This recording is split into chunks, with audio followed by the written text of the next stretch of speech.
Honorable Chairman Sir, regarding the AMSS system incident that has happened, it was flagged on the 6th of November and immediately Airport Authority of India, under which the air navigation systems and the air traffic control is running, they have immediately identified the system, and it is absolutely wrong to say that the system was not functioning, because there was a delay that was observed in the system.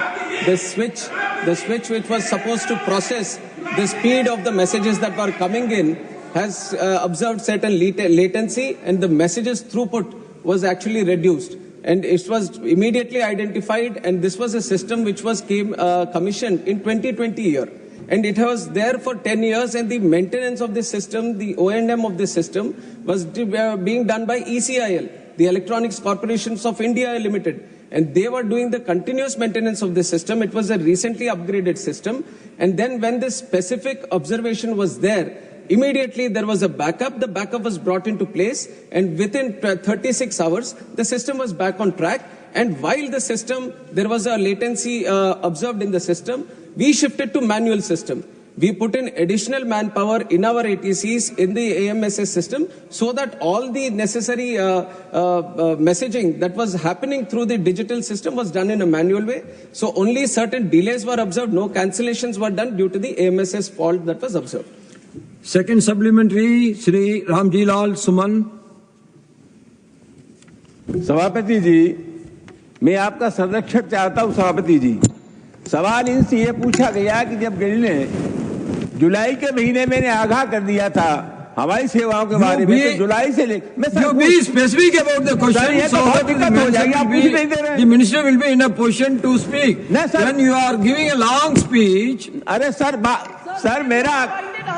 मैं सिर्फ ये जानना चाहता हूँ सभापति जी, आपके मार्फत कि जब जुलाई में इनको चेतावनी दे दी गई थी, तो ये क्या करते नवंबर तक? सभापति मैं जानना ये चाहता हूँ कि हमारे देश में ये हवाई जो नेटवर्क है वो एकल है, इस व्यवस्था को डुअल बनाए जाने की आवश्यकता है, आधुनिक बनाए जाने की आवश्यकता है।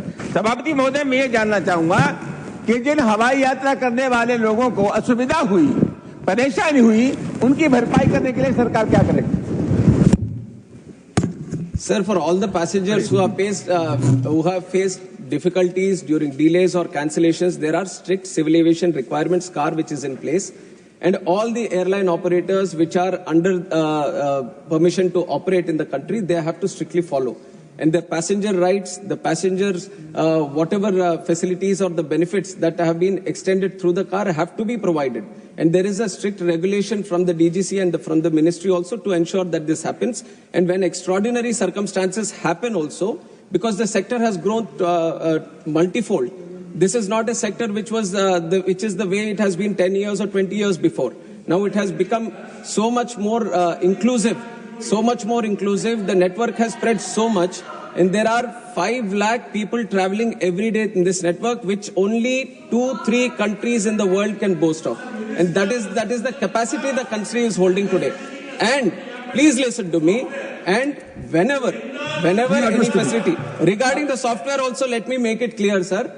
Regarding the software, what the inquiry is also being done on that. Airport Authority of India is thoroughly looking into the system fault that has happened, and thoroughly whatever necessary feedback comes in, we will do it. And the continuous technology upgradation happens in this sector, sir. It is not just timely, but there is a continuous upgradation that happens. All the countries, different countries, they keep upgrading the systems that they have, and we keep a continuous watch on what is happening across the world. And our vision from the government is to have the top standards, global standards in the country for aviation. And it is with that vision that we are working. And all the systems, all the technologies that we have in aviation are definitely up to standards, and proper mechanism is there to ensure that they are upgraded on time. Third supplementary, Shriman Pramod Diwari.